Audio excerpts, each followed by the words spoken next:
টক পালং শাক। এই শাককে আমরা সিলেটের সবাই চুকাই পাতা নামে চিনি। তো আজকে আমি এই শাকের টক রান্না করে আপনাদের সাথে শেয়ার করব। আই হোপ আপনাদের কাছে ভালো লাগবে। হ্যালো এভরিওয়ান, আসসালামু আলাইকুম। সবাই কেমন আছেন? আশা করি সবাই আল্লাহর রহমতে সুস্থ আছেন, ভালো আছেন। আলহামদুলিল্লাহ, আমরাও আল্লাহর রহমতে ভালো আছি। তো আজকে আমি খুবই সুন্দর একটি ভিডিও আপনাদের সাথে শেয়ার করব।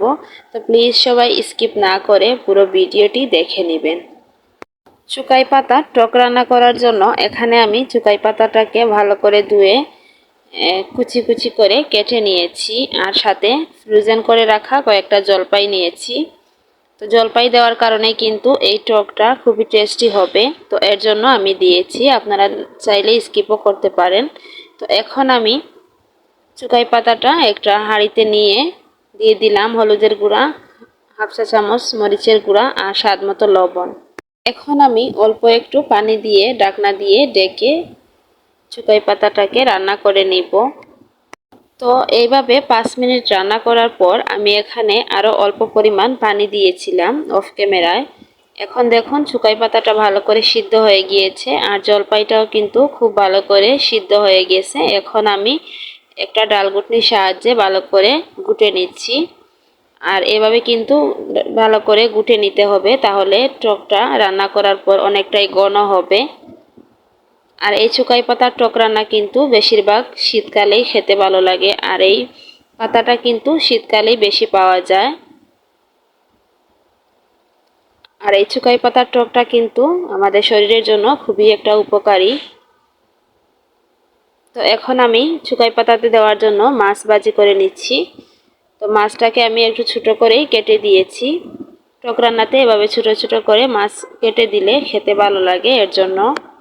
তো এখন আমি মাছটা দিয়ে দিলাম।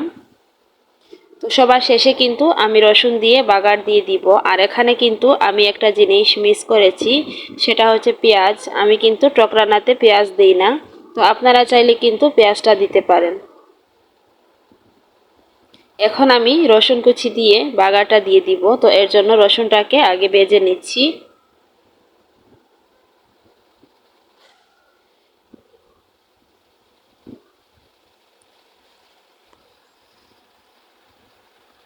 আমার ভিডিও যদি আপনাদের কাছে ভালো লাগে তাহলে প্লিজ আমার চ্যানেলটিকে সাবস্ক্রাইব করে পাশে থেকে যাবেন, আর ছোট্ট একটি লাইক দিয়ে ভিডিওটি দেখা শুরু করবেন। আর এই টক রান্নাটা যদি আপনাদের কাছে ভালো লাগে তাহলে অবশ্যই একবার বাসায় ট্রাই করে দেখবেন, খেতে কিন্তু খুবই ভালো লাগে। আর এই টক রান্নাটা কিন্তু কম বেশি আমরা সবাই করতে পারি, যারা পারে না তাদের জন্য আমার আজকের ভিডিওটা। তো এই ছিল আমার আজকের ভিডিও। সবাই ভালো থাকবেন, সুস্থ থাকবেন। দেখা হবে পরবর্তী কোনো ভিডিওতে। আল্লাহ হাফিজ, আসসালামু আলাইকুম।